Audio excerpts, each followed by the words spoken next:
Tekstil dokuma işçileri verdikleri mücadele talepleriyle işte eşit işe eşit ücret, 8 saatlik iş için verdikleri mücadele bugün günümüze kadar değişen bir şey yok.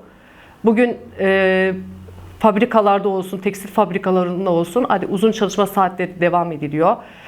Eşit işe eşit ücret dediğimiz yerde bugün kadın erkek arkadaşlarımızla aynı işi yaptığımıza rağmen biz bir tık altından alıyoruz. Kadının rolünü daha çok ötelemiş oluyorlar. İşte yan maaş alımı, mutfak masrafları ya da çocukların eğitimi üzerinde bakılıyor.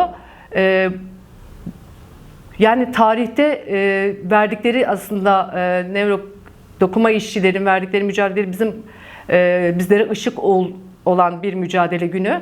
Bizlerin de bugün fabrikalardaki kadın işçilerin hala o sorunu, hala o baskılarla karşı karşıya kalıyoruz ve hala da maruz kalıyoruz. 10 saatlik bir çalışma saatimiz var, uzun çalışma saati. Bunu yolu da koyduğumuzda 12 saat diyebiliriz.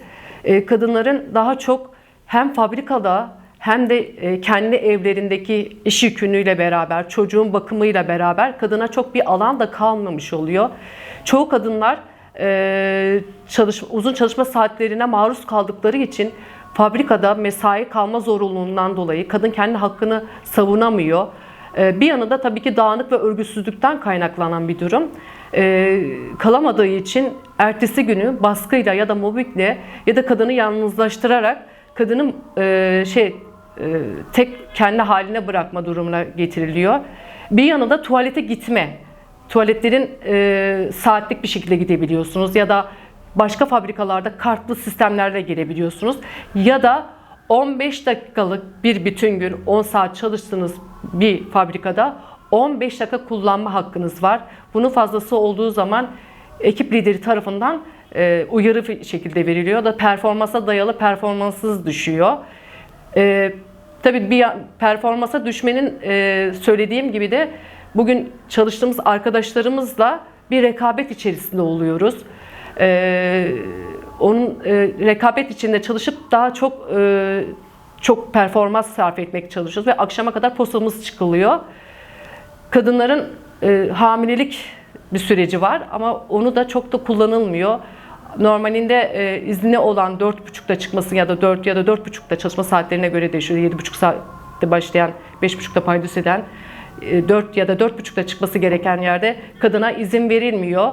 Verilirse de o kadının hakkını kullanıyorsa da bunu bir şekilde baskılandırılıp işte gitmemen gerektiğini ya da kadının hamile olup inanmadıklarından işte ultrason fotoğraflarıyla gibi böyle baskılarla birçok şey yönüyle de maruz kalıyor kadınlar, tekstil kadınları. Hani tekstile baktığımızda daha çok yoğunluk kadın işçilerin çalıştığı bir iş alanı. Kadınlar daha dağınıktan, örgüsüzlükten olduğundan dolayı birçok yönüyle de maruz kaldıklarından çok da haklarını savunamaz hale duruma geliyorlar. Ve böyle durumlarda da saldırılar daha çok oluyor. Kadının aslında kendine olan bir alanı yok. Hani baktığımızda iş yükünün, çocuk yükünün, iş yerine arasındaki o zaman dilimi bile kadına çok hak tanınmamış. En basitinde bugün kadınlara ulaştığımızda kadınların öne sürdüğü şeylerden biri işte eve gitmem gerekiyor, çocuğuma bakmam gerekiyor. Bu durumda hani bunun da bir yanı da şöyle bir şey, kadın kendi özne olduğu yerde göremediğinde daha çok kendini var ettiği, işte o toplumun baskıladığı bir yerde kadının o evle fabrika arasında sıkıştığı yerde kadınlar daha çok gerisinde kalmış oluyor. Aslında bunu da olarak da görmüş oluyoruz. Mücadele eden kadınlar bugün fabrikasında bir şey olduğu zaman bir tık daha önde olduğunu görüyoruz. Çünkü kadın orada kendini değişimini göstermiş oluyor. Orada kendini var etmiş oluyor ve kendini orada özne olarak da görmüş oluyor.